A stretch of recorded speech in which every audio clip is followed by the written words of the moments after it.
that we owe every year. So it's going in the right direction. And the amortization per pupil is a reflection of the fact that we're opening a new school, we're building additions, childcares, etc. And as they come and they're in use, they are amortized over the life of the asset. And as we look at other expenses, you will note the priorities and partnership funds and secondments. So that 1.9 million in secondments is reflected here, as well as the additional 1.1 million in additional priorities and partnership funds that were released earlier in the year as compared to the prior year. In the provision for contingencies, we typically carry a 500,000 contingency for our board. However, we bumped it up, or we're proposing to bump it up to $1 million for the year ahead, with so many unknowns, with potential increase in coverage, staffing, cleaning, etc. In terms of the salary, non-salary breakdown, you will see that 80% is on salary and benefits. We are a service organization, so that is typical, and 20% on non-salary, which mostly represents our operations of schools. So I will not go in much detail on these, but I did want to highlight those net increases in terms of expenses. So you will see that the step increments for salary step increments are provided here, what the cost of that 1% increase in salary is. We have an addition of staff, 207.8 full-time equivalents, and I will go through that in more detail in the slides that follow.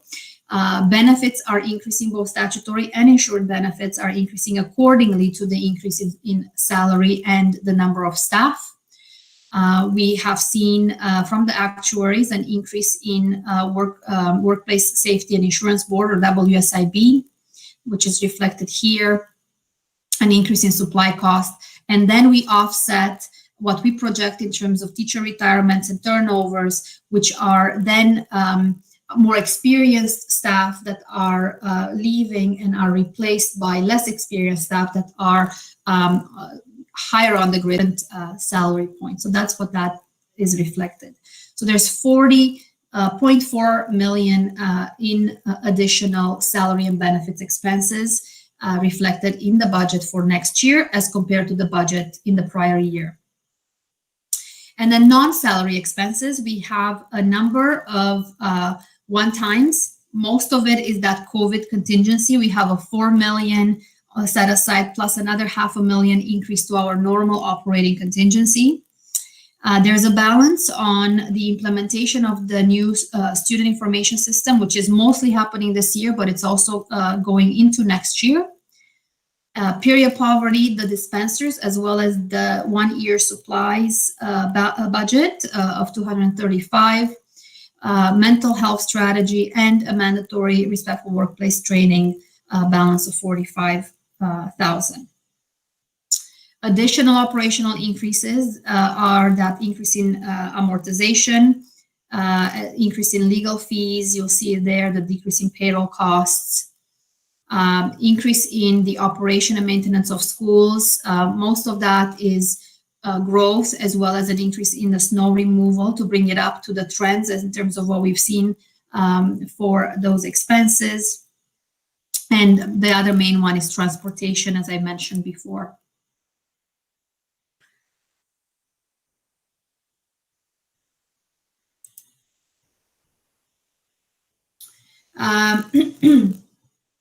Other changes, we wanted to make one item here that we wanted to bring up to trustees. You'll see a decrease in autism support of 700,000 that has been put as a placeholder in the budget last year. But this year, because of the move in the GSN of that money for mental health, we actually moved that to permanent positions into salary. So it's part of that 40 million increase, but it shows as a decrease to the operating expenses side. It's just a matter of where they were mapped last year, and we're very happy to be able to support this with actual permanent positions. The decentralized school budgets reflects our growth as well as opening a new school. Experiential learning and some of these other items have been added as a result of bringing in those priorities and partnership funds into the GSN.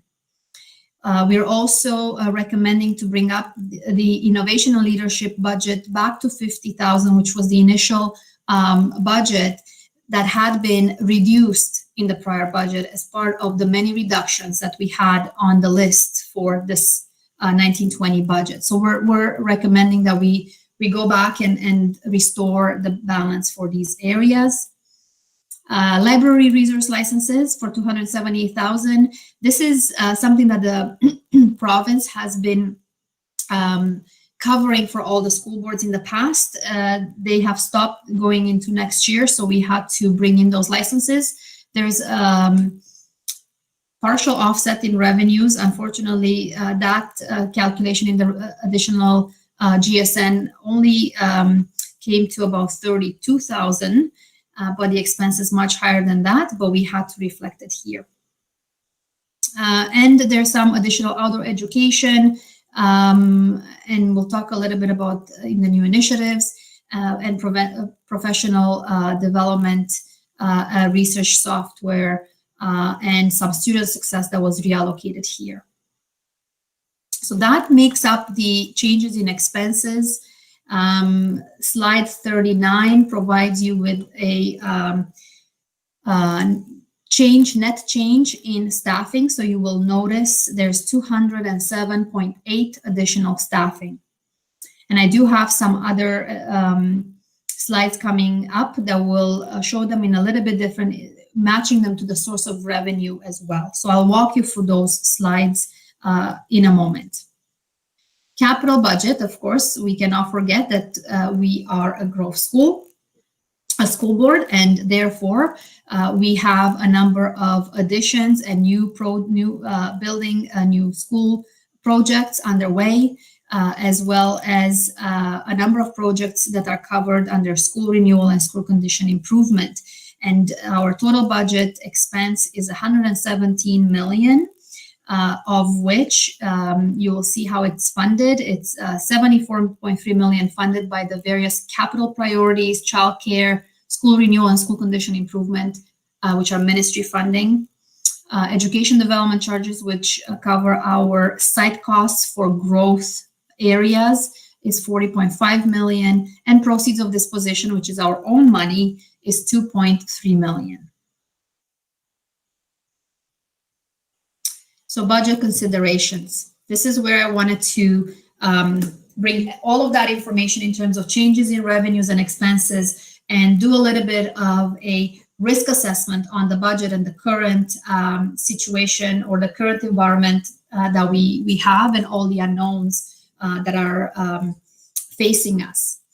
So the budget that we present to trustees, if we take out of the equation any COVID implications, any COVID-related contingencies that we've built in, would have been not only a balanced budget, but a surplus budget of 1.2 million.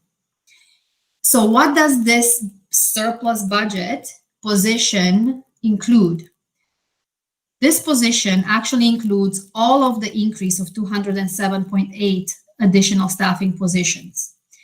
117.9 of the new positions are offset by growth in our grants for student needs. 84.9 positions are offset by the supports for student funding. And only 5 of the 207.8 positions are net new without a direct funding source. Also within this 1.2 million surplus position, we have included 1.2 million almost in additional permanent initiatives, which we're going to go through in the next few slides. So with all that, we would have still come into a surplus position. So the budget that trustees are required to look at and consider for approval is not a surplus budget. It's actually a deficit budget, but a compliant deficit budget of 6.1 million. And the difference between that is the impact of COVID and also a couple of the committed capital projects that are amortized for surplus.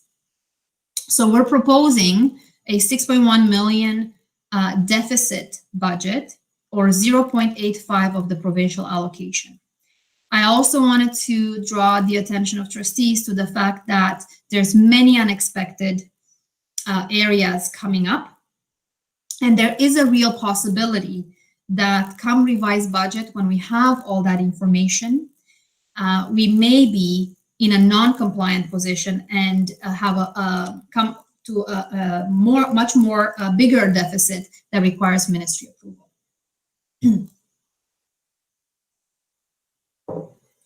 However, there's a few balancing items. The ministry has been working with the school boards to provide additional funding, which was not factored here. And also we have a wide range of potential impacts that could, we're not sure where that will land. So there's a lot of different factors that I'll walk you through those as well.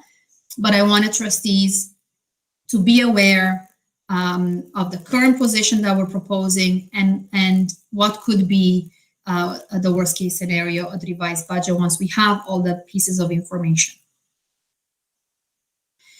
So on that happy note, maybe we can move to the additions in the budget first, and then talk a little bit about the financial position.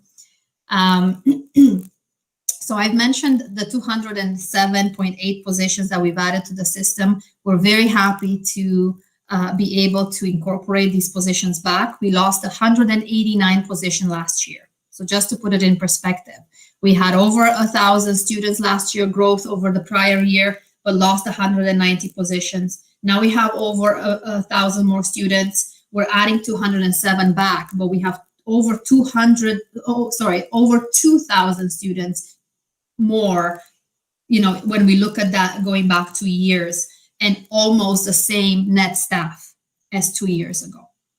So we're happy to be able to add these back into our system to support our growing needs.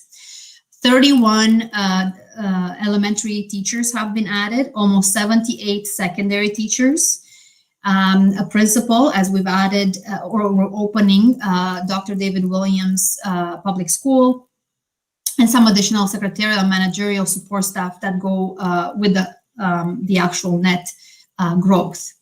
Additional mental health support workers, there's 4 of those, and 3 caretakers as a result of growth. We also had, the trustees will remember, we have a deficit elimination plan as a result of the 2019-20 budget, where there were 2.5 positions that had to be eliminated, but we didn't have enough retirements, and the commitment was made that they will be done through attrition and through a 2-year period. So during this year, we did have a half position retirement for speech language pathologist and a half retirement for child and youth counselor. So that is the negative there, which works towards what we have to eliminate this year. In terms of the new initiative, so these are the net 5 positions that are added without a direct funding source. We're proposing to add 1 elementary shift coach and 1 secondary shift coach on a permanent basis, as well as a one-time position for a shift coach for e-learning, a permanent equity position for instructional program lead to work with our schools. And there were program changes in terms of how we deliver special education and HOPES programs, where the ratio, the staffing ratio changed and increased for behavior support workers as compared to the educational assistants. So when we look at all those changes, there's a net 5 positions added to the system that don't have a direct funding source. Also, we had the $6 million of supports for student funds, and we were able to add a number of positions through that. We have special education teachers at the elementary and secondary panel for additional self-contained classes, communication classes, teachers, learning development reading supports for students, language, so ESL and English as a second language and English learning development teachers for both elementary and secondary, additional educational assistants, additional equity and well-being instructional program lead positions, behavior analysts, facilitators, clerical staff, caretakers, 12 caretakers, and the management and support staff were funded for 5 positions, which include a regulatory compliance officer in the facilities area to help with the water testing, inspections of portables, etc. It's been a growing need in that department, as well as we are looking at a payroll and an HR analyst, ability specialist, and a health and wellness assistant. You will also note that the payroll system had decreased as we moved to a new module. However, some of the work has increased as now there was some additional work that was being brought in-house for our payroll team. So that is the addition of staff. And in terms of the additions to the budget that are not staffing related, we are proposing to increase the school-based technology by $550,000. This will help us on a long-term basis, but also with the needs in the current environment. The library licenses that we've mentioned that had to be brought in that were provincially funded previously. Period poverty to assist with supplies as well as dispensers in our schools across the system. Mental health strategy. Printing translation services is one of the emerging needs that we saw as we are working on our communication strategy, making sure that what we do provide to families and to our communities is understood by all. We certainly saw that there was no specific budget for this, so we are proposing $50,000 for translation services. Indigenous Racialized Education Network is a permanent increase. It's a mentorship program for $55,000. Innovation and leadership are to bring them back to the original levels that from 2 years ago. Respectful workplace training is a one-time increase or one-time addition to the budget. And research survey software, we are required to collect more data in different ways, disseminate it in different ways, and this will assist us to do that. From a COVID-related perspective, you will see that we have additional cleaning support for $800,000. This is in addition to the 3 positions for growth and 12 for student for support for student funding. So 15 positions of caretakers were added. This is in addition to that. This funds an additional 20 positions that will be regionally placed to assist with the added cleaning support that will be required. Any additional supplies and personal protective equipment contingency of $4 million, and we also have the contingency for $1 million that could be used towards this. There are many considerations when we look at a pandemic environment and bringing students back in a safe way and staff in a safe way. We have we have to look at space modifications, physical distancing measures, a different way of delivering curriculum or our support, protective equipment, etc. We don't have a guideline from public health or the ministry. It's something that it's evolving. We don't actually have a clear direction, so we've been working and altering our approach to incorporate the best information that we have available. We also have a big capacity issue on the school buses. There has been some information provided both by federal and provincial government whereby, they were thinking to only sit one child unless they're siblings per seat or per bench. That would be 24. Well, our buses have sometimes 3 bums per seat for the little kids. And 2 for the older kids. So 55 to 65 students ride the bus on a regular basis. Going down to 24 or even 48, which will be just the 2 students per bench, is going to still leave us with about 20 students per bus, and over 400 buses that do multiple runs that we won't be able to address. So we're looking certainly with public health to see what would be some of the direction to help with that. We do know it's almost impossible to get more drivers and more buses. It takes time to order more buses, put them on the road, etc. So there's a possibility that students may have to wear a mask, or looking at the eligibility walking distances. And just for information, I wanted to provide our current transportation distances in our policy. We provide transportation for elementary students to grade 8 for 1.6 kilometers, for secondary students at 3.2 kilometers, and rural areas at 1.6 kilometers for both panels. And the Education Act requires transportation minimum guidelines for grades. It's based on age.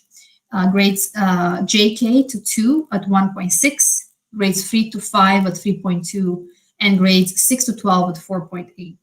So certainly there would be a very different set of eligible students if we were to follow the Education Act. So just something that I wanted to highlight for trustees as we're looking at COVID considerations. We're not there yet. We're working on various different plans, and we hope to get more direction from public health. Also, another concern is the increase of personal and protective equipment costs. They have been quadrupled in the last few months, and the supply is not guaranteed, and the lead time to receive orders has been, more and more. And if we're looking at the ministry, they've identified about 25 million to be distributed amongst 72 boards. So that is not going to be enough to cover the kind of expenses that we are expecting. However, the ministry is sitting down with the boards and trying to understand what the pressures are. So we're hopeful that we can work together towards a solution. So what are the expected COVID expenses or impacts on our school board? We looked at the personal protective equipment, and we have a couple of models where we're looking at various quantities and who may receive what and how often it would change. So that would be about 7 to 10 million. We're looking at additional cleaning and sanitation, anywhere between 3 and 6 million. We will have some additional costs in terms of replacement of sick leave, accommodating staff, transportation, additional technology, any modifications to the interior spaces to keep our staff and students safe. So that is expected to be between 1 and 3 million. And then on the revenue side, we may lose revenue on international students. And even after we reduce some of the staff that go with that number, we may still be seeing an impact of up to 2 million. So we don't know yet if all of our students that are not here yet, international students, will be able to travel.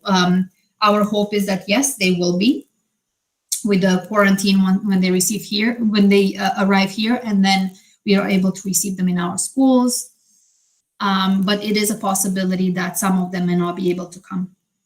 And rental. We have about 2.3 million or so in rental revenue that is helping us cover some of the areas in the budget that are over the allocation. And if we are restricted in terms of what activities go on, we may not be receiving the full rental fees. So that could be as much as 2 million. Probably not that much, but it could be as much as that. So our cost pressure would be anywhere between 11 and 23 million, probably more low to medium range, unless costs go up significantly yet again. So what do we have to counter that? We have a operating contingency of 1 million, 4 million COVID contingency, 800,000 in cleaning costs, over $500,000 in additional technology budget. That's in this year's proposed budget. And then in this current year, 1920, we also have budget savings as a result of the school closures that we are directing to purchasing what we need to open schools. And the maximum that we can spend in this year, 6.5 million, that will bring us to compliance. And again, compliance is a deficit budget that uses surplus. However, we can go as much as 6.5 to still be in compliance. And then there's the unknown, which is the additional ministry funding to support our board. So outside ministry funding, we have almost 13 million that we can dedicate towards the cost pressure. It is a lot of money. However, based on what we currently know and some of the pieces that are coming, we're confident that we are in a strong position to be able to cover the pressures within the proposed compliant budget. And hopefully when we get to revised budget, we don't come to the need to spend more or have a bigger deficit than what we are proposing. So as I mentioned, we are recommending a compliant budget that addresses more the lower range of that COVID cost pressure. It will be also offset, at least in part, by ministry funding that is supposed to come. And just something that I wanted to mention from a risk assessment, a school board in a strong financial position should maintain at least a 2% of the provincial allocation in a surplus that's unencumbered or it's not attached to anything or committed to anything in particular. For us, that is a 14.4 million. So let's take a look at our accumulated surplus. We are proposing in the revised budget for the current year, we have a closing accumulated surplus of 59.9 million. So if we're saying that's our starting position for 2020, let's work backwards and see where do we think we're going to be. So we have, we're proposing 6.1 million in-year deficit for 2020. Also, you remember I mentioned that we can spend up to 6.5 million in the current year on COVID. Well, that puts us in 2.9 million more in a deficit than what we had presented trustees at revised estimates. And we have 6.5 million that is committed to prior capital expenses that we cannot allocate to anything else. So those are out of, the question. But then we have what trustees have approved in the past is directing surplus towards various priorities. And that included student achievement and supporting the multi-year plan, the facilities renewal and closing the gap. There were various other projects and rollovers and the administrative facility. So that's 44.4 million. This is within the purview of trustees to reallocate accordingly. The budget that we're currently proposing still leaves all of this intact. However, if at the revised budget, we are required to go into surplus more, although we are in a strong financial position, it will impact directly the ability to deliver on those projects that trustees have in the past approved. So just something to keep in mind that while we do have 6.2%, which is more than the 2% that will, is the minimum required to keep for a rainy day, everything has been set aside for various priorities that have a long-term impact on our system. The financial position, I'm not going to go into too much detail. This provides you with the in-year change. So the in-year deficit year compared to last year. Total revenues are almost 807 million, less the transfer to accumulated surplus of 3.8 gives us the total expenses of 803, almost 802.8 million. This is for the ministry compliance. This is what we're proposing in terms of the budget. You will see in the middle that we are proposing 6.1 million deficit, which is made up of those items there. Mostly you'll see at the top line there is a deficit of 3.7 million, but that includes 4 million contingency, 800,000 for additional cleaning, the increase in the operating contingency. Once we take those away, that would have been 1.2 million surplus. And then we have a couple of other items in between that are mandated. Retirement gratuities has been set aside, capital, committed capital has been set aside to come into revenue to cover for amortizing those items. So that is something that we have every year, year after year. So with that, the next couple of slides just outline what the financial position is made up of, what's the various items. So I've already mentioned, we actually, that 3 million deficit that we have at the top of that surplus slide is actually made up of in-year surplus of 1.2 million. And then those items there that are embedded in our budget, which are a one-time pressure. Hopefully there's, just a 1 year, one-time pressure, and it comes out of our surplus. The one-time initiatives are the 300,000 for the remainder of the implementation for the new the new student information system, as well as the one-time initiatives that we've mentioned before. And with that, the last thing I wanted to draw the attention of trustees is in the board report, Appendix D is the in-year deficit elimination plan, and trustees are required to approve not only the budget, the operating and capital budget, but also the in-year deficit elimination plan.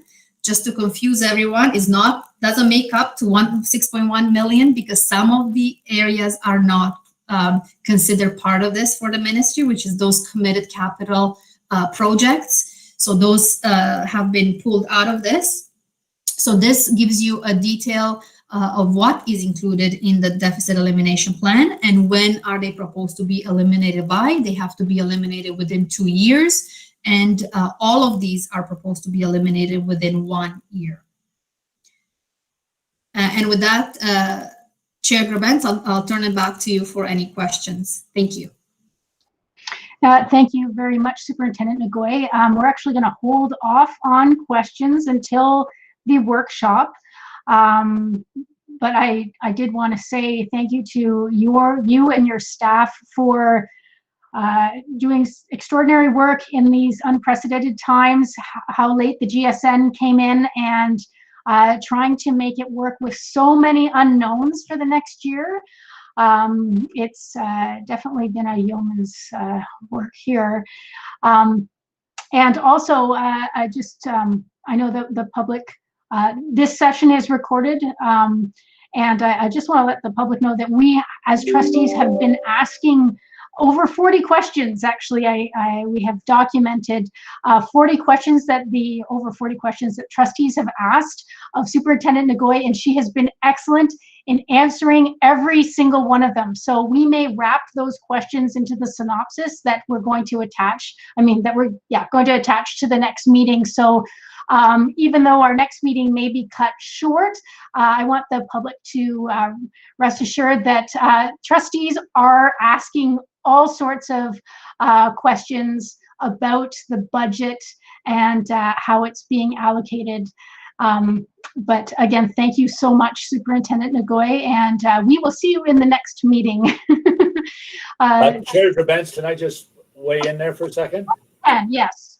And I would ask Manager Gortmaker to just acknowledge, I think we can post those questions and the answers on our website. The questions that the trustees have asked?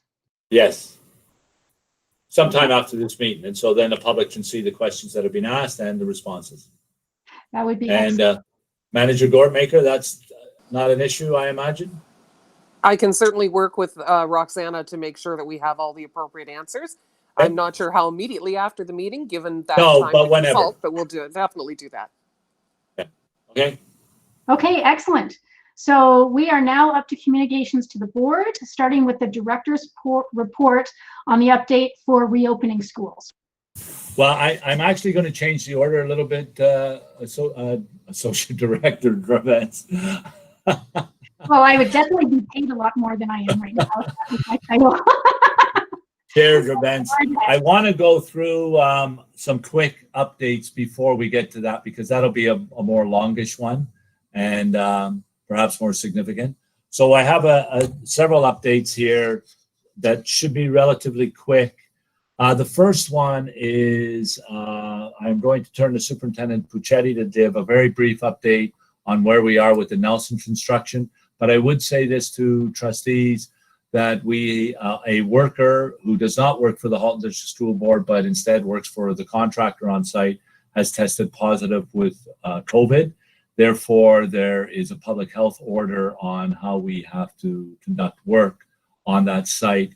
And Superintendent Puccetti she'll weigh in, tell you what that order is, or I don't know if it's an order, but the recommendation, and a quick update on where we are on the construction. Thank you, Director Miller, and through you, the chair and vice chair, to the trustees. So right now, the interior related work at Nelson is shut down until Monday, or until there is any other information provided to us. But the exterior work can continue, and in fact is continuing at that site. As you know, there are multiple additions, and there is a re-asphalt project or new asphalt project at that school. Other than that, the CPP work is proceeding. We still anticipate, as of Monday, we anticipate it will proceed, and we're looking at having that space ready for mid-August, and at some point soon we'd actually like to organize a tour of the CPP facilities with the school, but we'll wait for that for a little while. Also, just to update you, yes, we did have a little roof fire, and it was over the area, the CPP area, but it was very minimal damage and it was quite contained. There was no damage to the inside of the building. It was really on the outside, and so it has not delayed any of the work. And a little bit more of an update on some of the schedules, perhaps at the next board meeting. So I'll turn it back to Director Miller. Thank you, Superintendent Puccetti, and I will be turning it back to you, because it's nothing.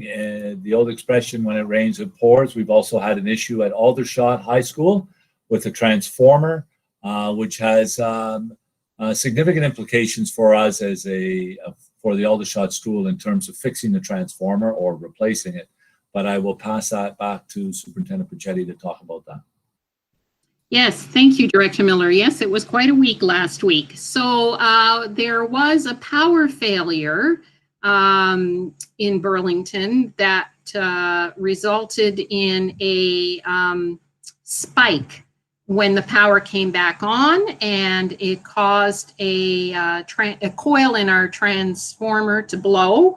It's an older transformer, and it's not an easy transformer to replace, because new transformers tend to be much larger service. So we've been working with Burlington Hydro. We've been working with our insurance company to see if we could find a used replacement transformer. That is not possible. We've looked all over North America. That is not possible.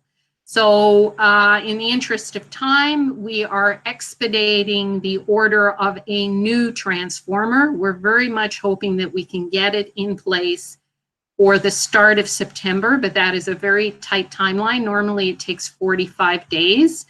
So we're really pushing to see if we can get it there a little bit sooner.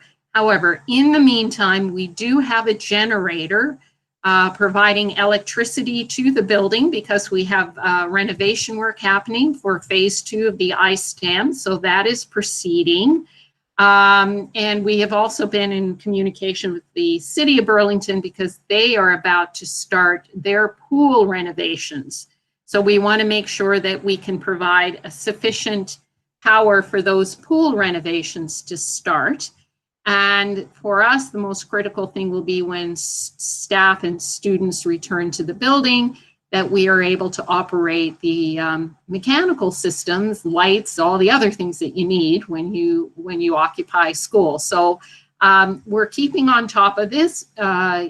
We may have to put in a larger generator when we come closer to September, if we are not able to get that new transformer in place and set up. And so we're just keeping an eye on that. And we'll have to make a decision a little bit closer to the middle of August, whether or not we, just for contingency sake, put in the larger generator until the new transformer is all hooked up.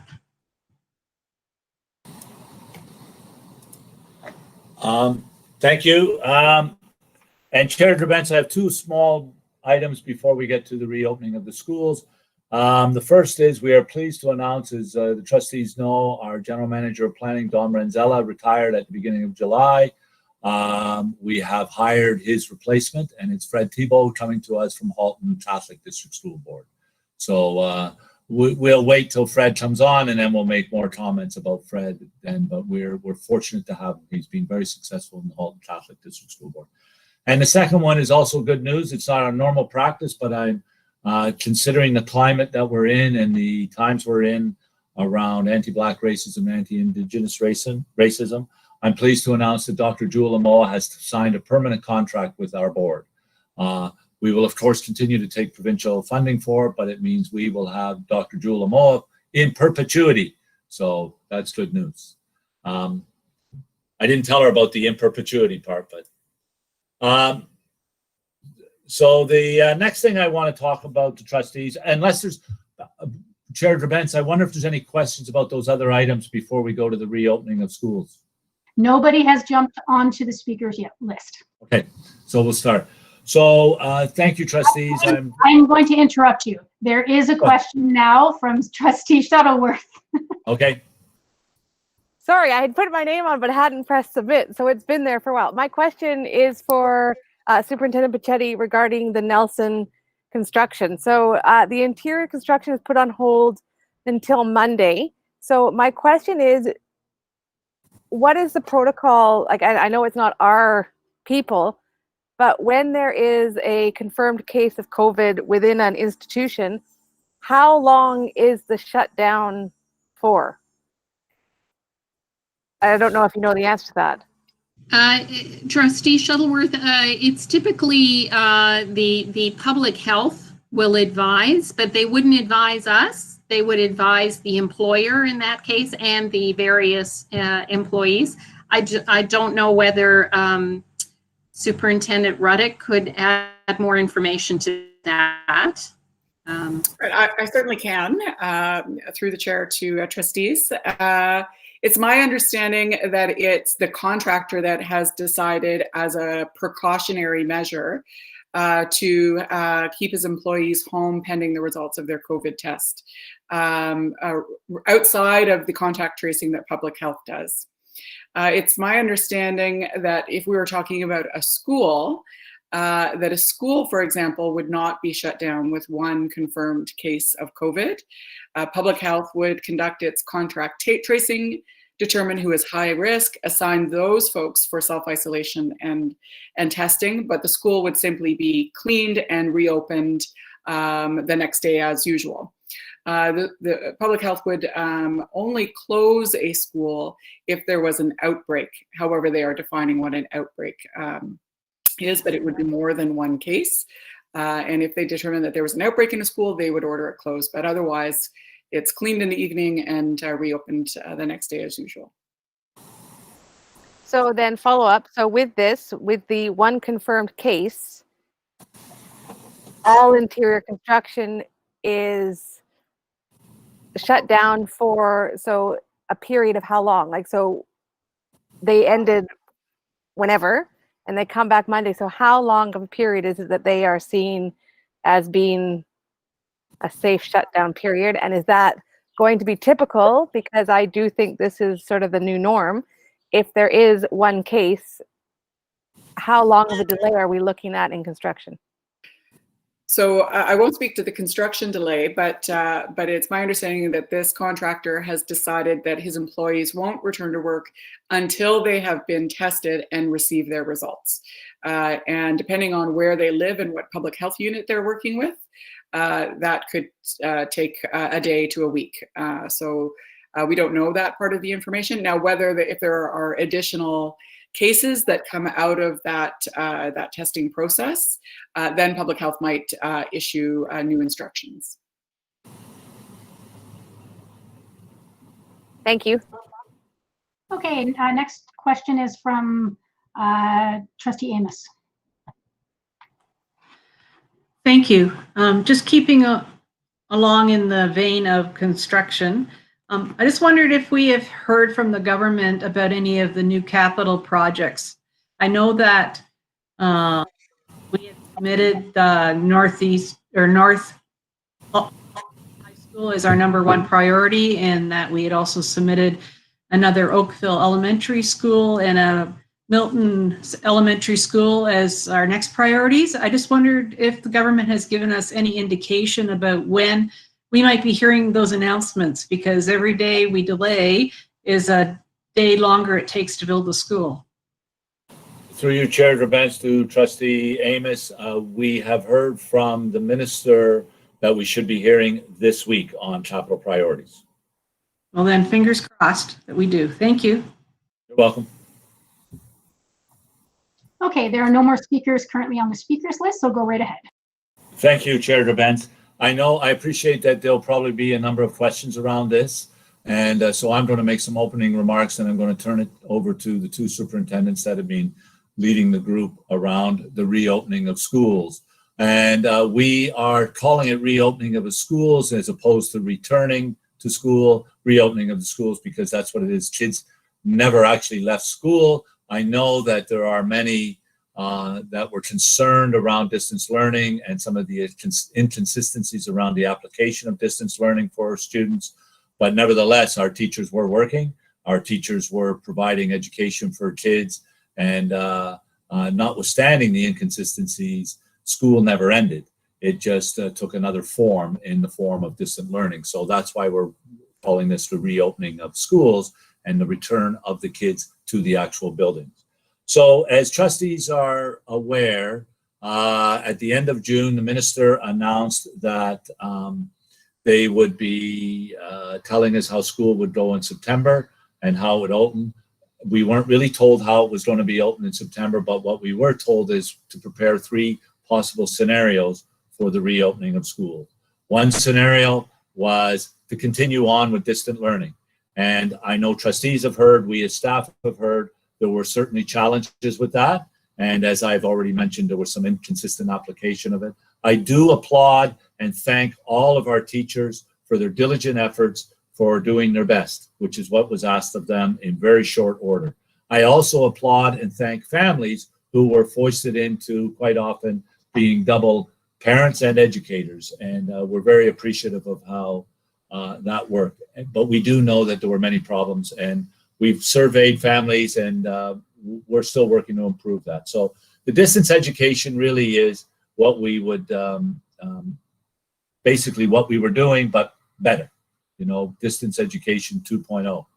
The second one was a return to school with all students returning to school and what that would look like. There weren't any parameters put around that, so it's a bit difficult to say how we planned for it because there were no parameters about the returning to school, maybe smaller classes, cohort sizes, whatever. And so that poses a challenge because if it's a full return to school in smaller classes, so say the classes are limited to 15 students per class, it's a significant challenge for us as a board, both with cost, because we would need to hire rental spaces, and of course we would need to hire additional teachers, and many, many additional teachers. Today, the TDSB has worked out the numbers, and they estimate that they would have to hire 2,500 teachers. We would be somewhat less than that, but it's a significant number of teachers we would have. Plus, this is now the middle of July, almost the end of July. I'm not sure where we could go rent spaces on such short notice and all that. So So we're not quite sure what that looks like. We need a little more direction from the province around what it would look like for a full return to school. And the last one, which is where we were guided to do our emphasis, was on adaptive learning.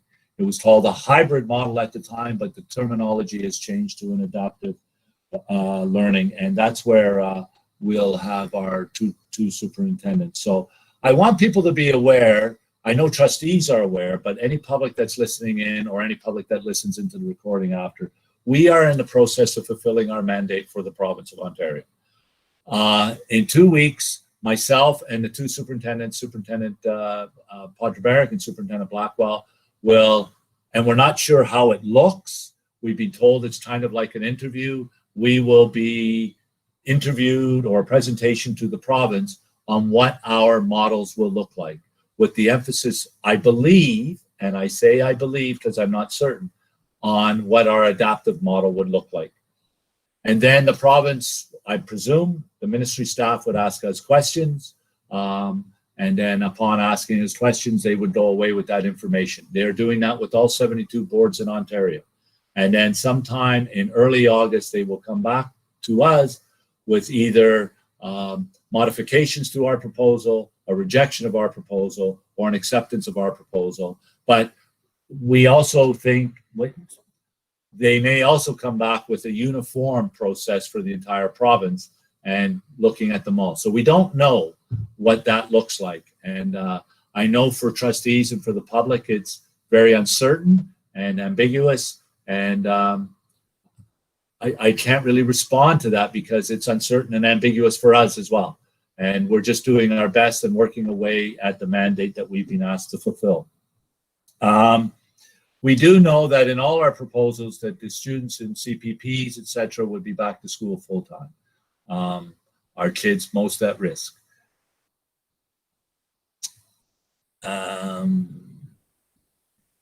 So another couple of things. Some boards have gone out and surveyed parents on what they would like to see about school. We have not done that yet. We will be putting it out. But I've had dozens and dozens of emails, as I'm sure trustees have. And the first question people want to know before they answer is, what will school look like? And we don't know the answer. So we think it's a bit early to put out a survey to say, will your child return to school? Or what do you think of this model, when we don't know the model that it's going to be? So there's significant ambiguity in what we are going to hear from the ministry. We have not actually landed exactly on what we're presenting to the ministry, but what you'll hear from Superintendents Blackwell and Podreberic is likely to be what we will be presenting to the ministry. It's not necessarily it. And so I would comment on this adaptive model, hybrid model, if you will. There is lots of debate amongst school boards on what model is the best and what serves our kids and our families and our staffs the best and what keeps them the safest.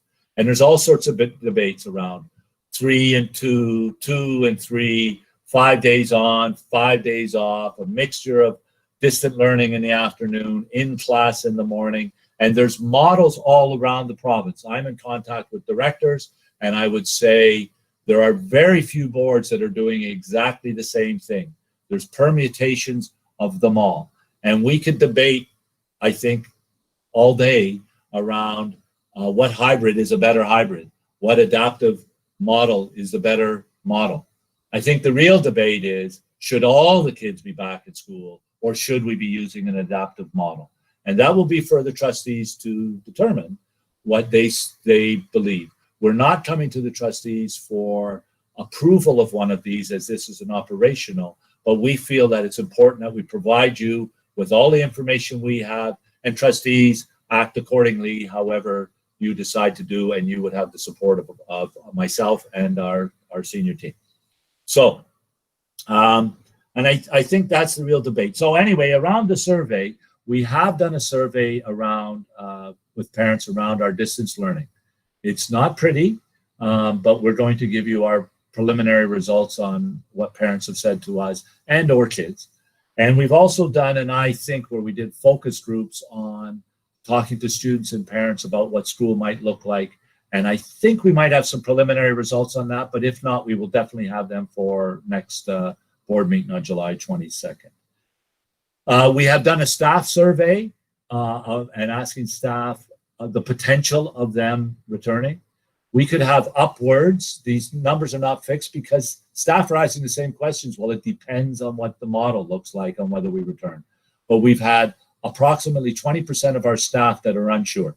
So we could have up to 20% of our staff for various reasons, their own health, their health of their families, and or daycare of their own children who may not return.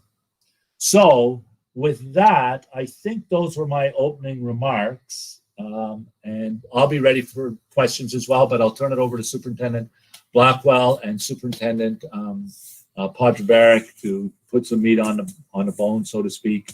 And we would invite the trustees that are part of the committee who've been there to provide at the end any insights or opinions or any of that that they would like to see. Thank you, Chair Gervais. Thank you, Director Miller.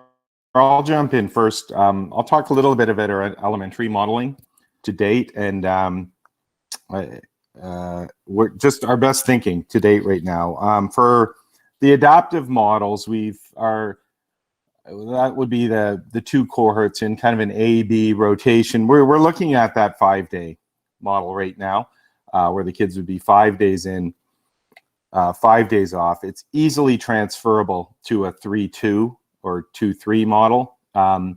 Should that loom as a ministry directive or some other directive, it's easily transferable, these two models. So we feel like we're in a good place there. I would say why we like the 5-day on is it seems favored by HSTS or transportation. Our program department has offered that it can provide a richer inquiry-based learning experience over 5 days. Just loosely, some might say it feels like every day is a Thursday if it's the 3 and 2 model. So we like the possibilities of going deep. It also allows us a chance to go deeper on the core subjects. So we'd be modeling in an adaptive model or a primacy on the literacy numeracy pieces. And spending a great deal of time there, fulfilling instructional minutes in those areas. And the planning time pieces would be serve as some face-to-face and some distance learning support in that adaptive model. But again, putting the primary focus on the face-to-face time on those lead areas, I'd say the first page of the report card subject areas. So that's what we're looking at there. Our model scales up nicely. Should it be a full return, it slides up and scales up nicely. The hybrid model would have kids dismissing 25 minutes early in a school day. Our full model would have a full school day. So either way, we're trying to maximize the time of students in the classroom, which has been a real push in any of our mock-up, because we know that's a priority for families. It's a priority for us to maximize our face-to-face time with kids. So that's basically what we're looking at. Both models also will have a focus on what the ministry is calling, and we'll call refresher learning. In other words, how do we assess and close some of those gaps that has emerged in the absence? Both models will have plans to look at, assess, and address those gaps with students, younger students, regardless, right up to grade 8. So I'll leave it there for now. That is our best thinking at this point for our elementary timetabling. And Chair Gervais, should I just jump in? There's one thing I forgot to mention before Superintendent Blackwell. We have been, I don't know if led to believe is the right expression, but our understanding is that this is for September, and if it's the adaptive model, and there's talk of full school return in October. So nothing's been confirmed about that, but that's what our understanding has been.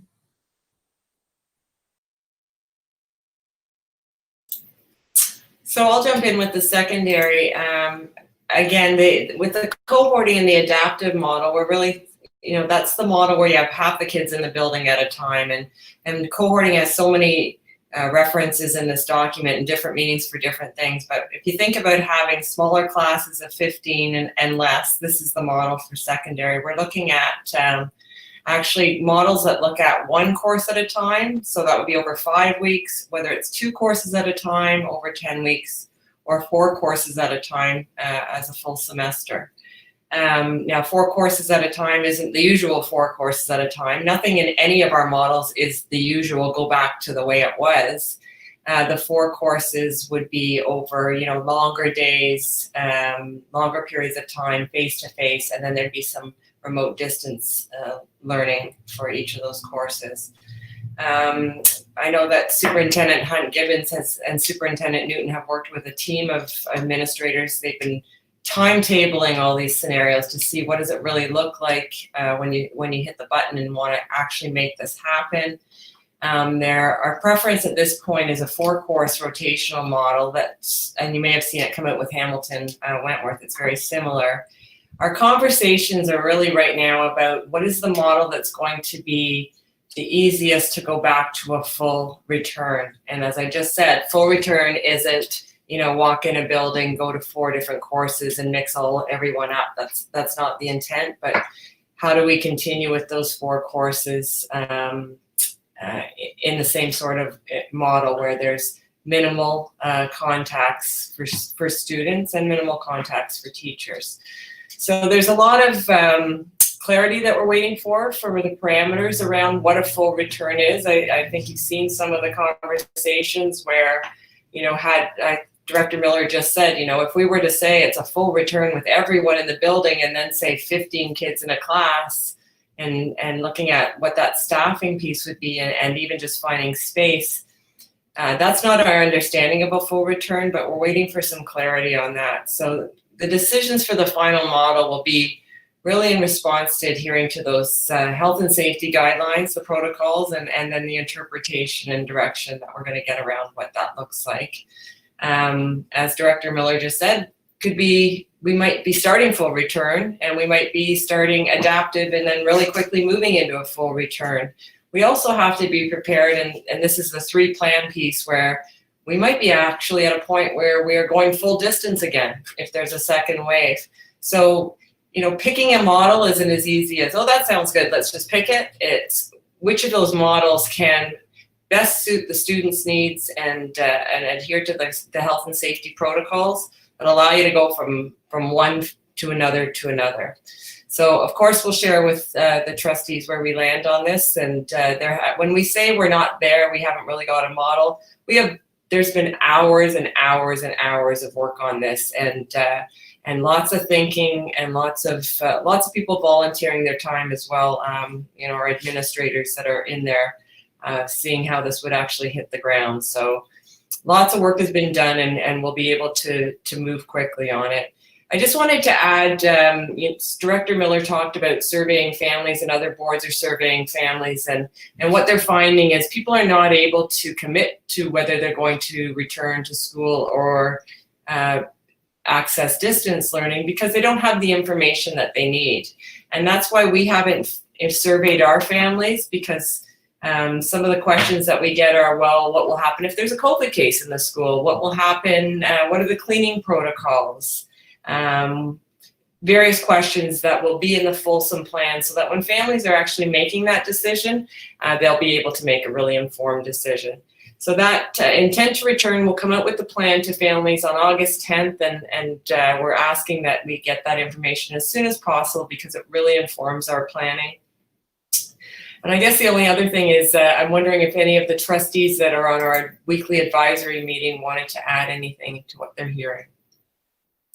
Well, we have actually Trustee Gray in the queue here, so she's on the committee. Chair Benz, can I make one final comment? Sorry, Trustee Gray. Of course you can, Director Miller. My final comment is we will, as Superintendent Blackwell says, we have not absolutely landed on these models, but we're just an inch away.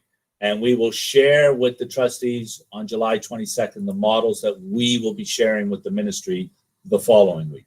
I just wanted to say that as a final thing. Thank you. Okay, thank you. Trustee Gray, go right ahead.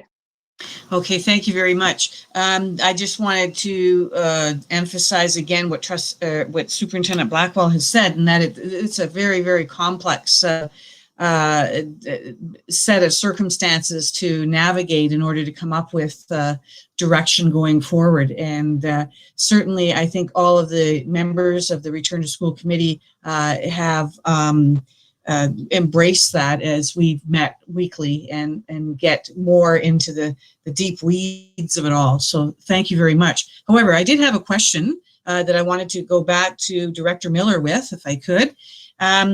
Director Miller, you talked about the 3 scenarios that were having to be considered. I just wonder if you would comment on how much the transportation piece impacts the decision on any scenario that might be chosen. Through you, Chair Grabans, to Trustee Gray, I would suggest that the transportation piece will not guide the decision around the scenario, but it's a significant consideration. We will have to load the buses, as you heard in the budget presentation, lower than what we normally do. Or we have done in the past. Most boards, as you saw in the budget presentation, bus students further than what the Education Act allows for, and most boards do that. That's not a comment on this board or any other board, but it may cause trustees to have to look at how far we're busing kids. So there'll be implications. It really can impact on the model. We've got to let the busing accommodate the model as opposed to the model accommodating the busing. Superintendent Blackwell, you had your hand up, or you were going to go ahead. Yeah, just to respond through the chair to Trustee Gray, we are also working with Halton Catholic around the timings, because if we don't align our busing, then it's not going to work for anyone. So we meet with them weekly. Okay, Trustee Shuttleworth. Hi, so I have a question. So I know that Superintendent Blackwell had said if anybody had anything to add. So I'll just pause a moment in case there are other people who had something to add, because I have a question versus adding to the thing. But as both Trustee Gray, Superintendent Blackwell, and Superintendent Padraig said, I do know how much work has been going into this. The meetings that we have been having have had some really, I'll say, deep conversations, but I'll leave it until if anybody else has anything to add, and then you can come back to me for my question. Other members of the committee, do you have, nope. The members of the committee are Trustee Gray, Trustee Shuttleworth, Trustee Rocha, Trustee Garrett, and myself. And I would like to reiterate what Trustee Shuttleworth said. It's been great being on the committee and really digging into some of the issues that are there, and seeing where things potentially could fall down. And I have some comments later about that. So go right ahead. Okay. So regardless of what model we go back to, we're going to have students who approach this from different ways. We will have that, I think you've been calling it the cohort C, which will opt to learn from home, regardless, because parents don't feel sending their kids back to school is safe. So in our last special board meeting, maybe it was the last one or the one before, we had okayed the dates for the new school calendar. And in that, we had top loaded those 3 PD days for prior to the school year beginning. And I know I expressed some concerns, as did some other trustees, about the content of those PD days. So I know there's mandatory math training, but when we asked about training for teachers in effectively engaging with students online, we were told that was on a school-by-school basis, and I might be a little bit wrong, but it was somewhat optional. So what my question is regardless of what way we go forward, I think we really need to be proactive. And when are we going to ensure that we have effectively trained teachers to prepare to be prepared for teaching in an online environment, maybe not even at the beginning, but as Superintendent Blackwell said, who knows what's going to happen once school has begun? We might go back to online. So I've had lots of concern from the community about the effectiveness and the consistency of online teaching. So it's a question I've asked before. I'm just wondering when and how we're going to ensure our teachers are prepared to teach in this new normal. Superintendent Blackwell will answer the question. She's got some data on some training, I believe, right, Terry? Or Associate Director Bogue is now joined because I think he's got some information. I would hesitate to ever use the word ensure. There are so many variables around the distant learning. It's effectively train people, absolutely, to ensure that we can get a consistency when technology and there's a million variables involved. I think we don't want to give a false promise to people that this is just going to be great. But I think we have to have higher expectations than before. So I never said that. No, I know, but I'm just asking. Thank you. Yeah, go ahead, Terry or David. Well, maybe I could jump in, Director Miller, and then Superintendent Blackwell can maybe share some of the data. I appreciate Trustee Shuttleworth's question, and I would say, with respect to the PA days, we have 3 now up front, which is good. And a couple of the days pretty well are already consumed with some ministry mandated pieces around health and safety training and mathematics learning and those kinds of things. So we have a day for sure to work with staff, and principals will have some flexibility. With respect to online learning, I would say that our staff are there's a spectrum of skill sets. Some of our staff are quite expert. And we're there right at the beginning of COVID, and others we've had to move along quite a bit, and so there has been some significant training that's taken place. It was happening prior to COVID, but certainly ramped up as when schools closed in March. I would also say that our expectations for any distance learning that should continue, or for distance learning that would be part of any regular course, even once we're back to the new normal. I think online learning is part of our future. But I would comment that our expectations will certainly be significantly different than they were over the school closure over the last few months. So, for example, where we started off actually discouraging synchronous learning because we were dealing with kids that had connectivity issues and families with multiple siblings and not enough devices and all those kinds of issues, we actually were encouraging not doing synchronous learning. And then as we got devices out to the system and out to families, we started to up our expectation there, and it was periodic synchronous interaction with kids. What I would suggest that next year, regardless of what model we look at, if there's a distance component, there will be daily. And in fact, we have some scheduled periods in some of our thinking around, particularly in the secondary model, scheduled periods of time each day where synchronous learning will take place. So from that perspective, the expectation will be upped significantly, and our staff will know that they will need to meet that expectation. So again, some of them are there, some of them are going to need some support, and we'll have to support them in a variety of ways. So maybe that just to set the context a little bit, because it's not a one size fits all, but maybe I can turn that over to Superintendent Blackwell to talk a little bit about what has happened since the school closure period. Yes, so thank you. Through the chair, there's been a lot of learning that was happening on the fly, getting people set up.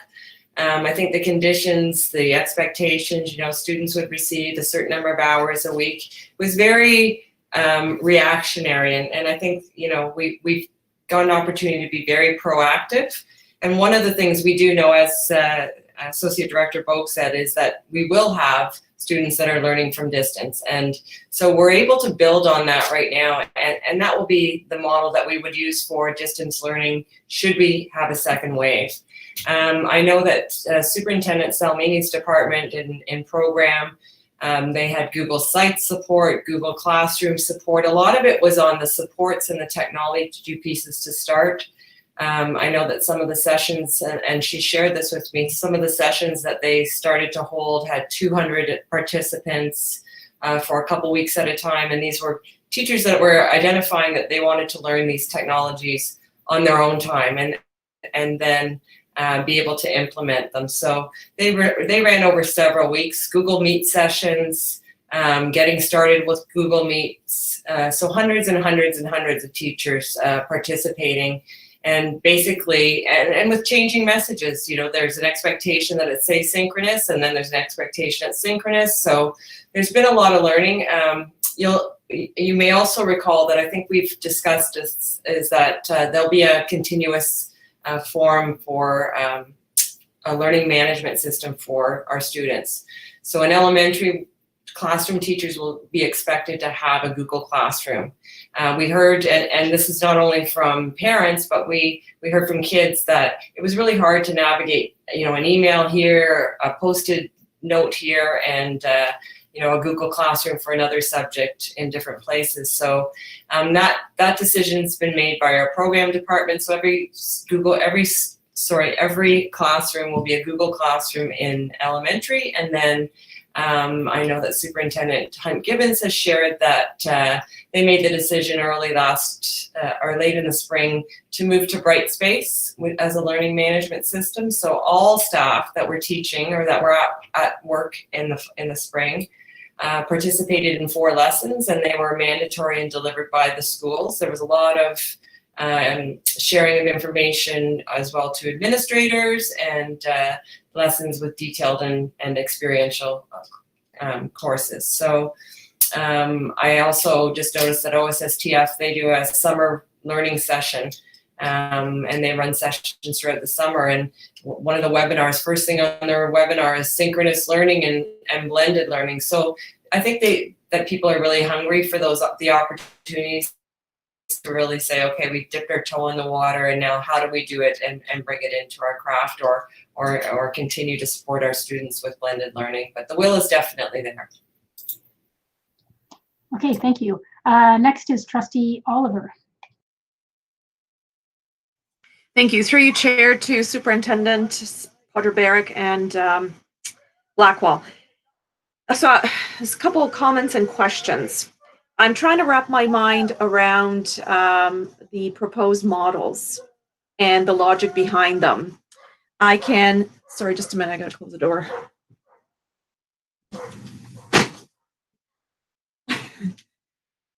I can understand the logic behind secondary school model, because in high school, the cohorts are mixed. Each subject, different cohort, different teacher. So there's a lot of mixing happening. So I understand why a 5-week, 1 course at a time model would be proposed or something like that. And in fact, I think that kind of model could actually write itself out for the duration of the entire school year. My question for the secondary piece is, will that impact on SHISMs? What will be the impact on co-op placement? And will there be opportunities for students to participate in extracurricular activities, whether it's sports or clubs? And then for Superintendent Potter-Barrick, the elementary model, when I think about the elementary school, K through, I'm guessing grade 6, is pretty much like, it's 1 teacher, 1 cohort. It's the older grades where the rotary begins to happen. And that begins to act a little bit more like the high school setting, though not entirely, because it's still same cohort. It's the teacher that changes, and the classroom setting that might change if they go to a specialist classroom. So why would we be considering a 5-day on and off rotation, which would, so 5 days in a classroom and then 5 days of distance learning, when we know that this will create issues for parents with respect to childcare. There will be their own ability to participate in their employment, and of course the whole piece of distance learning, which will fall onto the shoulders of the students and their families. We know that did not go well. We've had a lot of commentary about that, and I appreciate what we're hearing around training, more training for teachers. And I think our students will approach distance learning differently, but it still requires a very unique skill level for them to be very successful at that. And we still have not, we don't have a really well-established distance learning system in place yet. That's going to unfold as the year begins. So I'm really concerned about the loss of academic potential for students, their well-being, and we've March through June had been sacrificed as students were kind of learning how to do this, and I'm afraid for another school year to be a loss for our students. I'm hearing a lot from parents that they want their kids to return full-time. So I just need to understand the logic behind the elementary model, and then some of the other opportunities for secondary students. Thank you. Well, I'll jump in first, and I'll talk about the a little more about the elementary model. Yeah,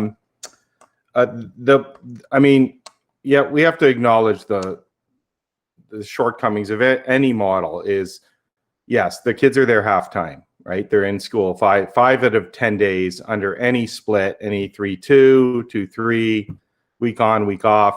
There's 5 days in, 5 days out. I think our model puts the language and math first is the face-to-face priority. I think those are the overall expectations there are some of the more enduring. In other words, where you'll have a scaffolding of the curriculum year over year.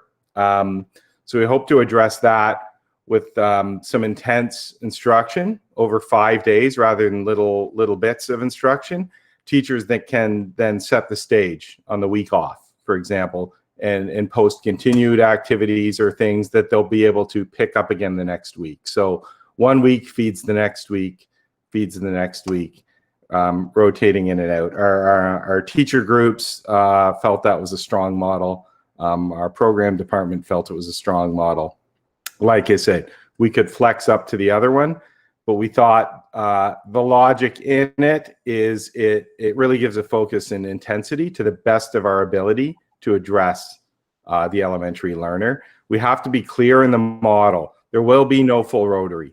So in other words, rotary subjects for grades 7 and 8, we cannot execute those. There'll be an onus on classroom teachers to pick up some subjects that perhaps they have not taught before.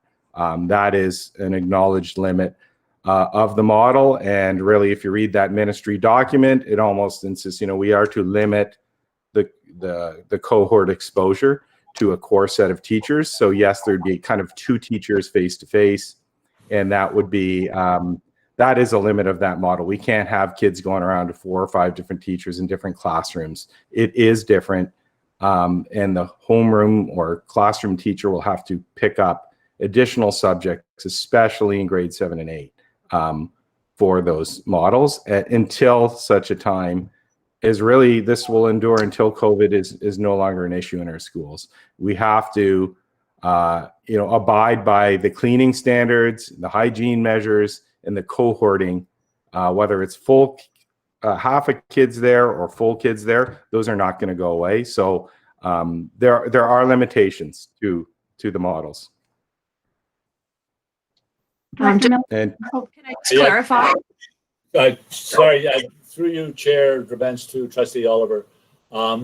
We recognize the daycare issues and for working parents, but there isn't a hybrid model that does not have that challenge for parents. And part of our reasoning is if it's 5 days on, 5 days off, at least parents know what's happening for that week, as opposed to the other model that some other boards are doing, 3 days on, 2 days off, then 2 days on, then 3 days off. We were also concerned that would create confusion for parents around busing. We'd have to, you have kids coming and going. So there isn't a hybrid model that does not present those challenges to parents. And to your point, we're also hearing that parents want to be back in school full time, but we're fulfilling our mandate here that has been directed by the ministry is to come up with an adaptive model. So. And if I could just add one more thing, we are meeting all the time. We flat out asked our childcare operators, what's preferred? And they have said that there's no magic model that's going to solve a childcare dilemma out there. However, they did have a soft preference for 5 on, 5 off, just for, again, organizational, allowing parents a little bit more planning notice, because there's always that flex Wednesday in the middle of a week that can be very hard for parents to adjust to. So they expressed, I would say, a mild preference for 5 on, 5 off, but they acknowledged it's a pinch for all parents. Okay. So just to clarify, so what I'm coming to understand is that this model is for the sake of having a hybrid model as per request of the ministry, and is not driven by any infection prevention, disease, infection control prevention, disease prevention evidence or recommendations. Through your chair, Bench, public health, all these have been vetted through public health, but public health has not given us any kind of model that says this is the best one to prevent the infection. What we do is we present something, and all boards are doing it with their local public health, and they say that this is appropriate. This won't exacerbate the problem. Well, I don't know if they're actually using that language, and maybe Superintendent Ruddock would like to comment on, because she's our liaison with public health on that. But you're right, these models are it's the mandate of the ministry for us to come up with an adaptive model, and this is it that we're proposing. Colette, do you have anything you want to add around a liaison with public health around that? I sure can, through the chair to Trustee Oliver. Public health has been an amazing support and resource for us throughout this whole process, and certainly in the process of reopening. Everything from, answering our very detailed and specific questions to reviewing our cleaning protocols and safety protocols. They are giving us some advice on how to approach a model that reduces the number of contacts that a student may have over the course of a day or a week. And that though the different models are in addition to the health protocols that they are supporting us in the development. So regardless of the model, we will have health protocols, and then layered on top of that, we will have what the organization of the day looks like, and a combination of distance learning versus face-to-face learning, if that is the direction of the ministry at any given point in time. Okay, I have had a couple of requests for a quick bio break. We have been at this meeting since 1:30. So if we could take a 5-minute recess and come back, I'm sensing this meeting will go on longer than. Yeah. May I ask a point of clarification, please? Of course you can, yes. So we are still in our original meeting, so we need to finish this meeting and then we will be going to the board meeting. Yes. Sorry, the committee of the whole meeting. Yes. Okay, thanks. Okay. And I think Superintendent Blackwell might still have a response for me as well. Yeah, she does. Do you want me to finish this response first and then bio break? Yes, that would be. I'll go really fast. So a couple things just quickly around the summer, the elementary learning and the models and getting time. I forgot to mention that Superintendent Salmini has many summer learning programs going on right now, and they've got some really good practices in what a full day distance learning piece could be. So we're doing some work on that, and they're planning forward in using that. Your question around, opportunities for SHISM, OEAP, again, in every model, Superintendent Hunt Gibbons and her team are looking at what do those opportunities look like and which models work for those opportunities or not. They're obviously a priority, and we know that there's certification pieces in there that will be a priority. Sports and clubs and all the extracurricular things, and this is for both panels. Superintendent Newton and Pennyfather are chairing a committee called School Operations. So they're putting in some recommendations and some ideas for schools to consider when things can happen. So we know that we're not starting with the football team in September. What are the opportunities that kids will be able to have? I think it's important, and we'll also have to include those kids that are distance learning because they're still part of the school community. So for their own connectedness, that'll be key. So a long list of planning and those considerations for sure are in place. Okay, thank you very much. So I'm calling a recess until 4:47.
that there are 6 so far. There's 4. If another 2 trustees could let me know that they are ready to go. There's another and another. Okay, so we do have quorum.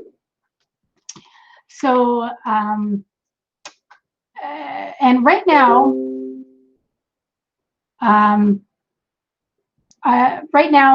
noting on the speakers list that there are no more questions, no more speakers on the speakers list. So I have some things to say. And I'll ask a question first, but then I have some comments.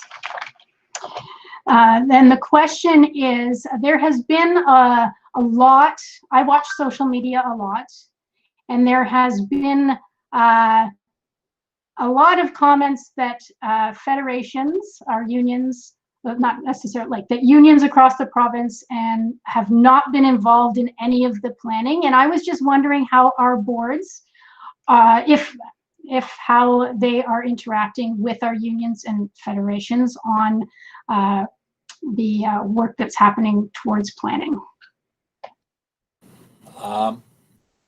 I will start, Chair Events, just quickly. When we were meeting with the unions with HUC, which is the Halton Union Council, we had several conversations, not in detail then, but they were invited. And I know Superintendents Blackwell and Padre Barrett have met with them on a regular basis, so I'll turn it over to them. Hi, I can jump, but we have an advisory group similar to trustees. We meet with representatives of all of the unions and association groups, and sometimes we even have specific meetings offline just to get just that advice, opinions to inform our way forward. So I think we have had 4 or 5 meetings of that nature all along, starting in May or June and running to as soon as last Tuesday. So we continue to do that. We have another meeting in 2 weeks, and we do value their input. So I think in this area in Halton, we have been very much reaching out and valuing their opinion. With a format of weekly meetings. Okay, thank you. So I'm sure many of my trustee colleagues have heard from many in the community, especially parents who have overwhelming concerns about the implementation, not the implementation, about the hybrid / adaptive model as a concept, especially at the elementary age group. And many families have expressed that this model, as it goes forward, may seriously affect their ability to financially support their family, whether it's the cost of childcare or shouldering the responsibility of care themselves, so that on those days that their children are not in the school, in like the school facilities, that they are somehow need to be cared for. And and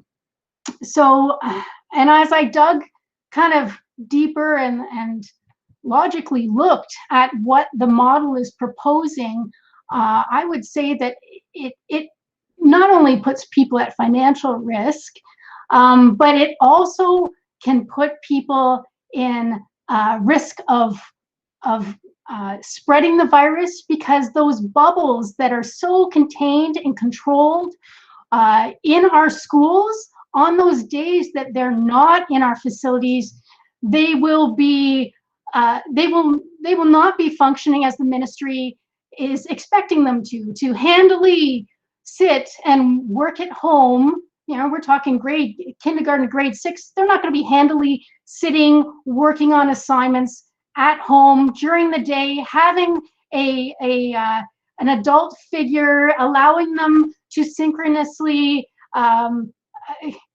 tune in to work with their teacher. Many students, and we have about 36,000 kindergarten to grade 6 students in our board alone. And there is a very healthy coterminous board and French schools in Halton. So we're talking nearly 50,000 students. Up to that number will require some sort of childcare in order for their parents to be able to function in the labor force. So by breaking those bubbles, people will take their children to a daycare. The daycare may have children from several classes, several schools, even across boards. And then all of a sudden, if there's an outbreak there for cohort A, that's being spread to multiple places. Whereas if we have kids concentrated daily in a school setting, that outbreak can be contained and it can be contract traced a lot easier than if there are these potential spreads to other places. And the other part that happens is the daycare right now is primarily set up for preschool age. We do not have in Halton childcare for school-aged children, K to 6. So this would be a new market. And I don't see it being a new market that will be certified organizations. I see that it is going to be markets that are going to pop up. There are going to be, Charlie or Sam down the street saying, I've lost my job, I'm going to set up a daycare. And there will be no way to make sure that protocols from public health will be implemented or adhered to. So we are setting ourselves up in this hybrid adaptive model for a chaotic potential of explosion of the virus within our system. It just does not make sense to have that secondary day or that secondary period where students of a child care needing age are outside of our system. So I have a motion that I would like to put forward, and I know that my trustee colleagues have had access to this motion, and I was wondering if I would like to move this motion. I will read it. Normally, when another trustee wants to move a motion, they read it, and then I would read it again. And it's a little interesting because I'm making this motion, but I will make the motion. I will need a potential seconder. We will need someone to move to suspend the rules if we want to move forward with it, but we'll deal with that when it gets there. But this is the motion I wish to put forward. It's quite long. Whereas trustees are mandated by the Education Act to maintain focus on student achievement and well-being, to assist the board in delivering effective and appropriate education programs to its pupils, and to bring concerns of parents, students, and supporters of the board to the attention of the board. And whereas the people of Halton enter into a social contract with the government to educate and act as childcare providers through paying taxes. And whereas current ministry funding for the hybrid/adaptive model, adaptive 15 student model does not allow for daily in-person student attendance. And whereas the hybrid model forces working parents to seek alternative childcare for younger children. And whereas childcare for potentially 36,000 Halton District School Board kindergarten to grade 6 students does not currently exist in Halton region. And whereas the hybrid model exposes younger students that require childcare during working hours to potentially unsafe and or unsupervised environments. And whereas unregulated temporary childcare situations do not require inspection to show evidence of adherence to public health protocols that limit the spread of the coronavirus. And whereas temporary childcare situations may mix students from various school classes, schools, and boards, exponentially exposing the contained classroom bubble of students and staff and risking harder to trace and contain outbreaks in various classes, schools, and across boards.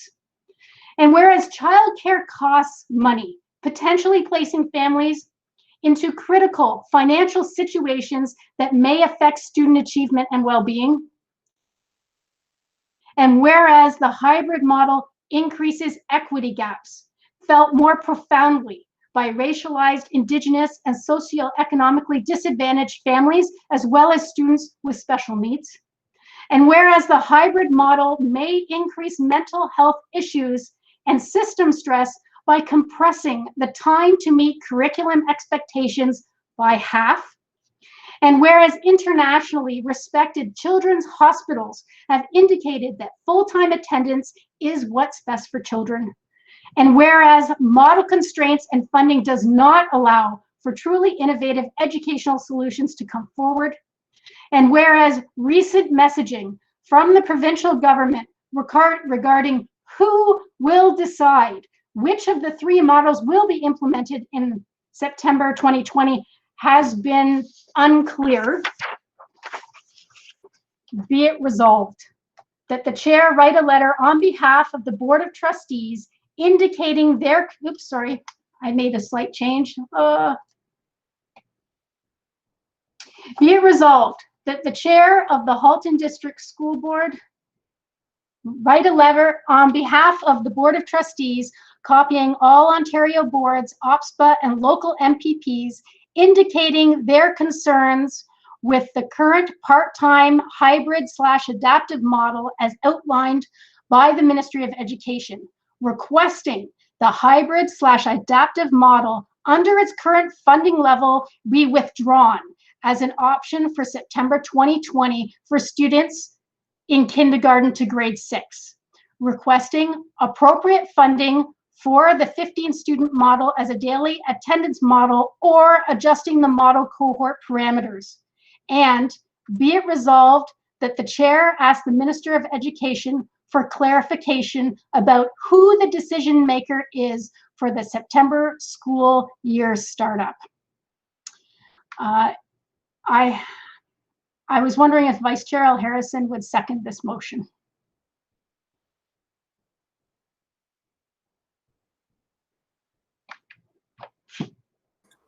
Hello, I'm here. Yeah, I will second it for the purpose of putting it on the floor. Absolutely. Thanks.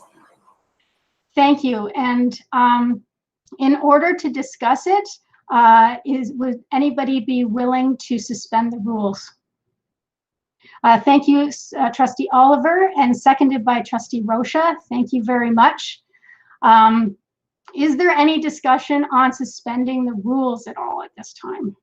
I'm looking to the speakers list. Okay, seeing none. Oh, my voting computer has died. Okay, well, Trustee Daniele, do you have something about suspending the rules? I can't hear you. I don't know what's wrong. No.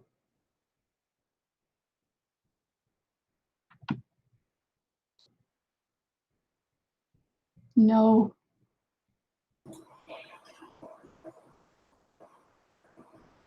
Do you want to try the chat? Or do you want to pop out and come back in?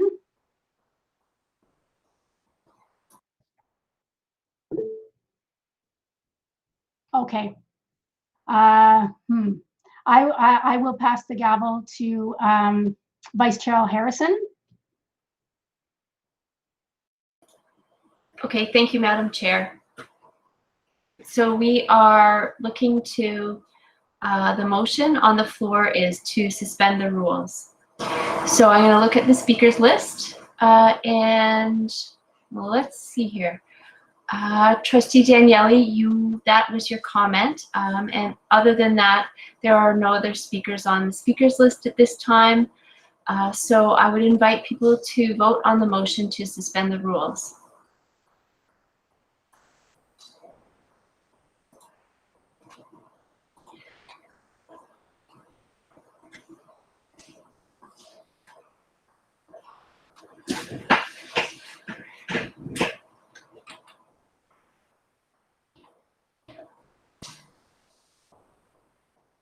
And there are 2 outstanding votes.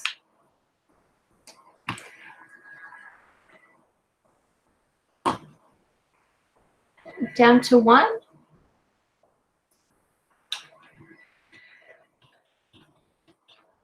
Okay, and that carries unanimously. Thanks very much, everybody. So now we will be looking at the motion that was put forward by Chair Gerbentz. And I will go to the speakers list for that. It doesn't look like there are any speakers who've registered to speak. Anybody want to wave hands or anything?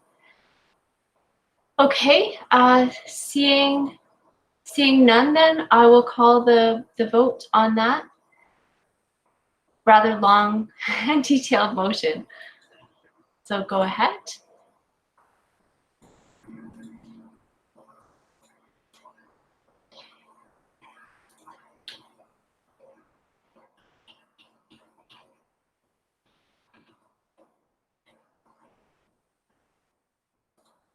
Okay, and there's 1 outstanding vote, I believe. Be added up again here.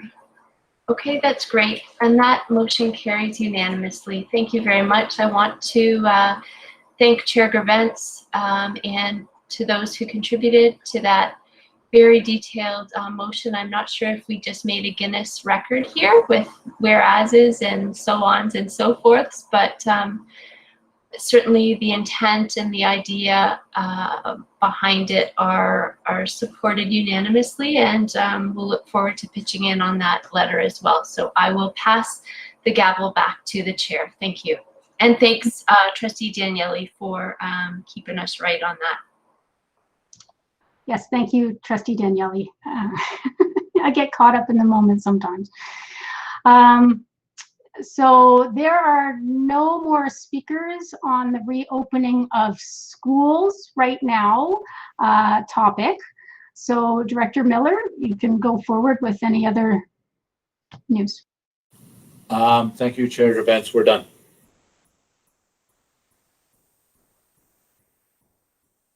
We did all the other items at the beginning before we did the reopening of the schools. Yes. Okay, so we are up to the chair's report, and I do not have a chair's report. So now we are up to trustee questions and comments. Could you please add yourself to the speakers list if you have any questions or comments?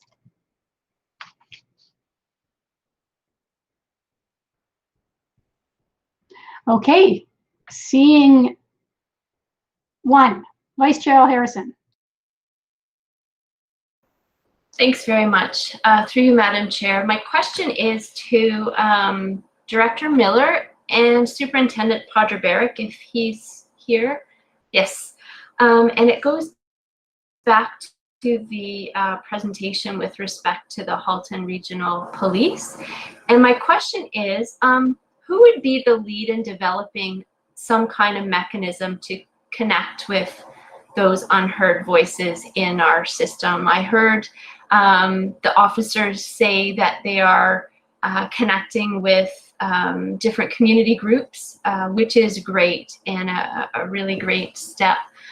But, or in addition to that, I really do think that there is merit to somehow developing a mechanism, a Made in Halton mechanism, to reach into our schools and connect with unheard voices. I'll start and then I'll turn it over to Superintendent Podreberic. Through you, Chair Gerbentz, to Vice Chair Al Harrison. Deputy Chief Wilkie, I would say the Halton District School Board has a great partner in Deputy Chief Wilkie. He has worked very hard to reach out to groups, racialized groups, Black groups, Indigenous groups, and so on.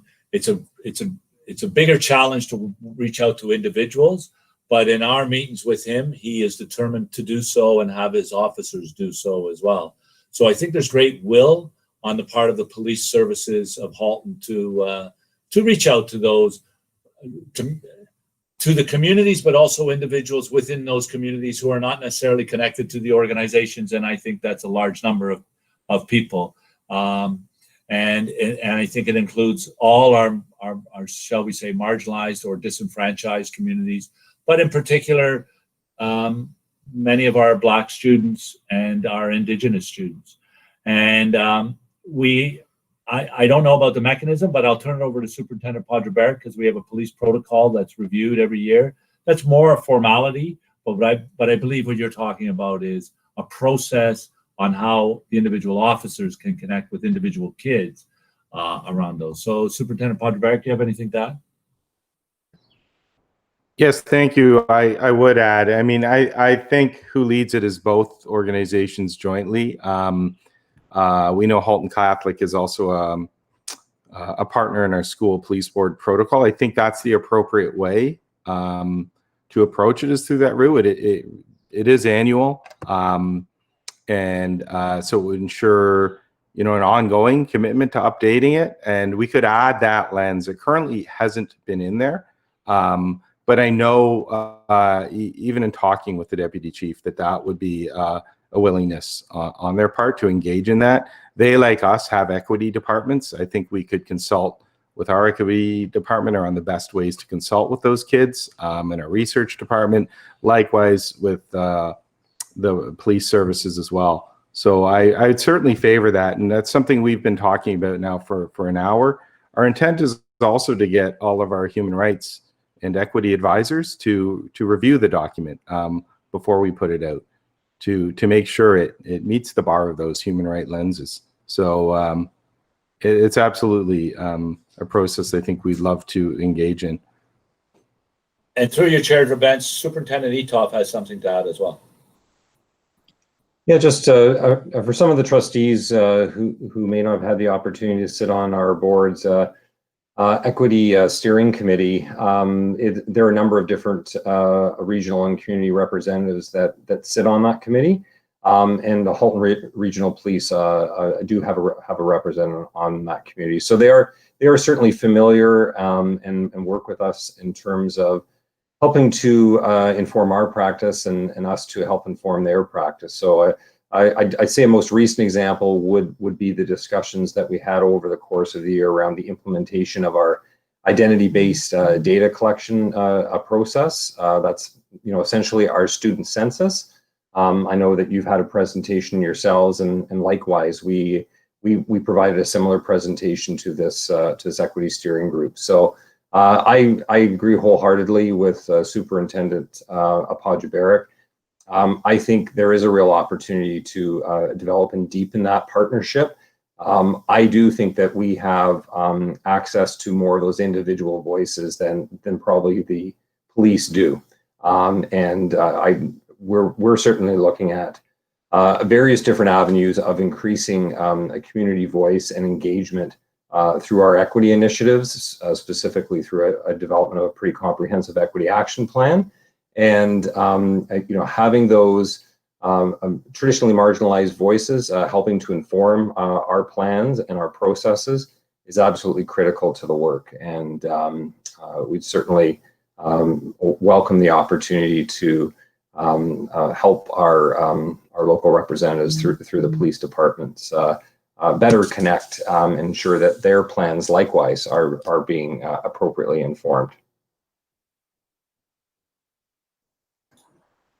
Thank you. I just have a brief follow-up, and that is just to say thank you.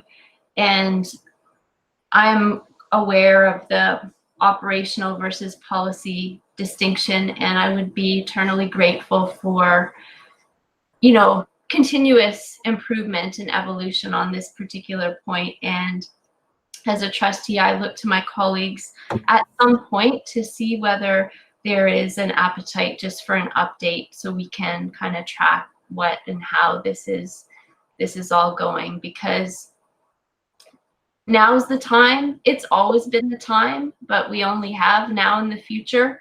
So I would really be excited about some of these things taking place and growing what we're already doing. So thanks very much.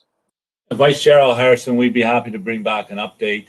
The presentation today from Deputy Chief Wilkie and his staff was a product of myself and Superintendent Podreberic reaching out to the police to to say, hey, let's talk about our relationship and what we're doing and so on.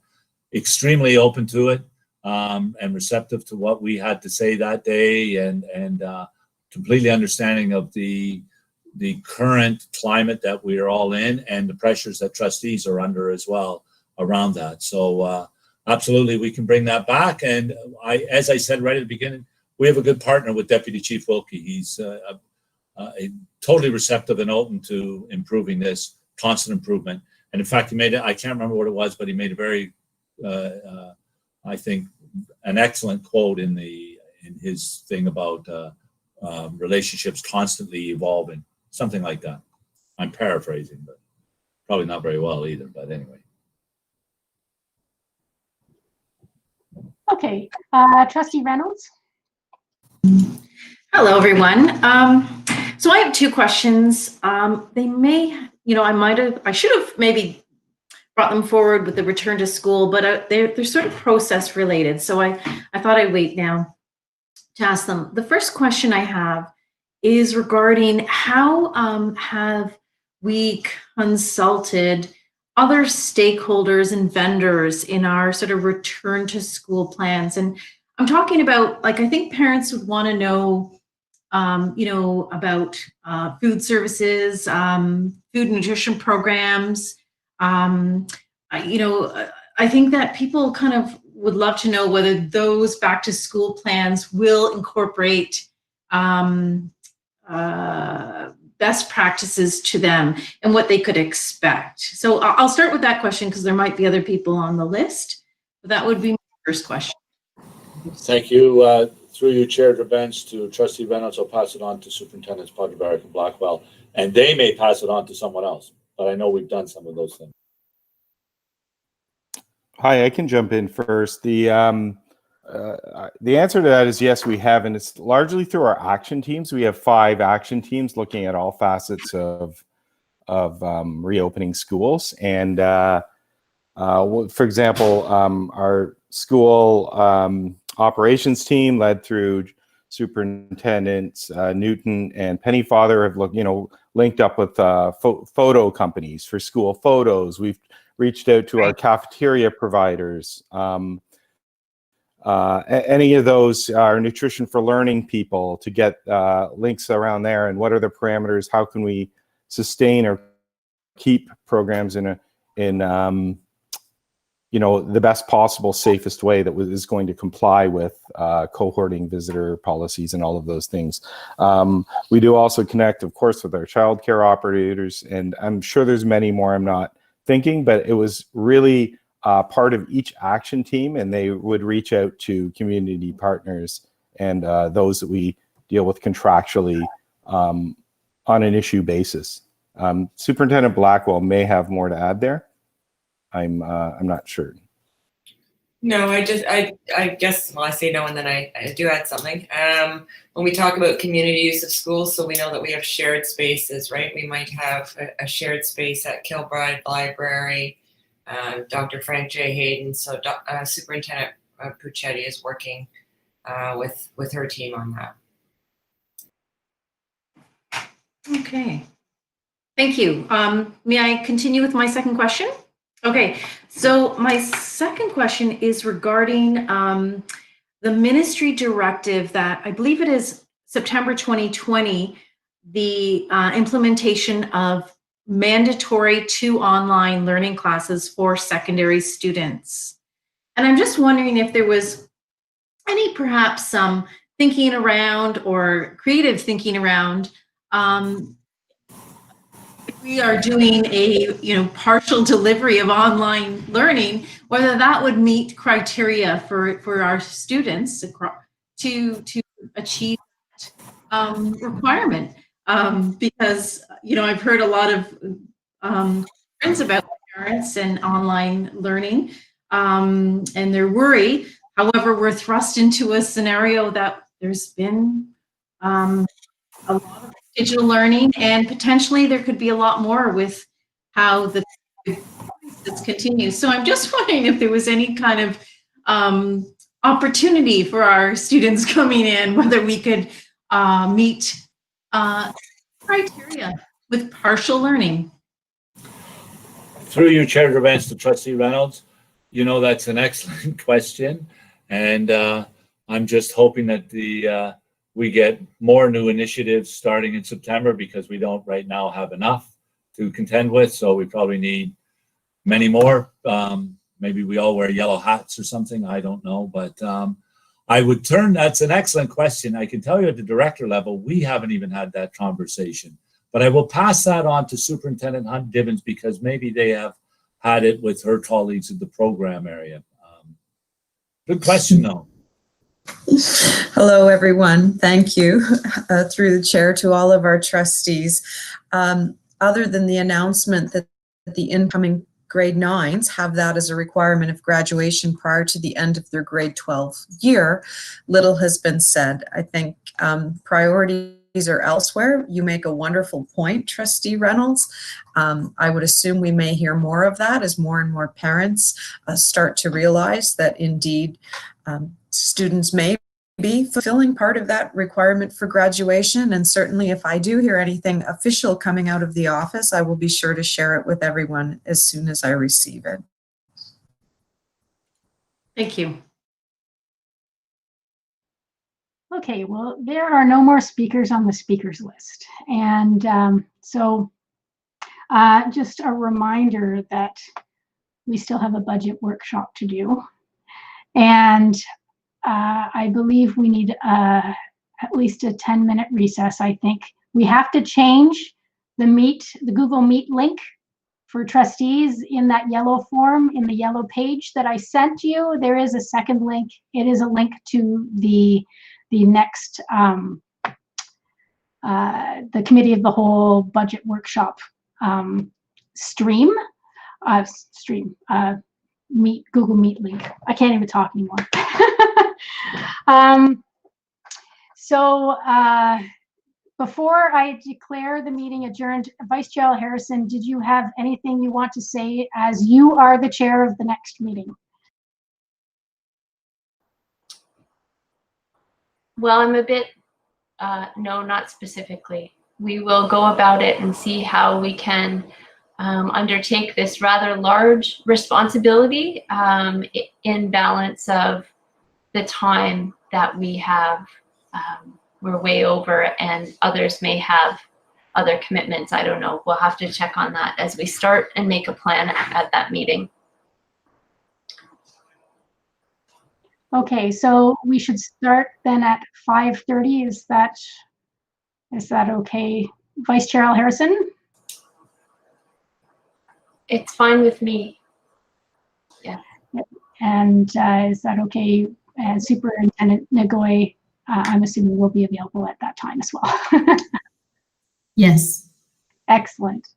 Okay, so as our agenda is exhausted, I declare this meeting adjourned. I will see you in 10 minutes on the other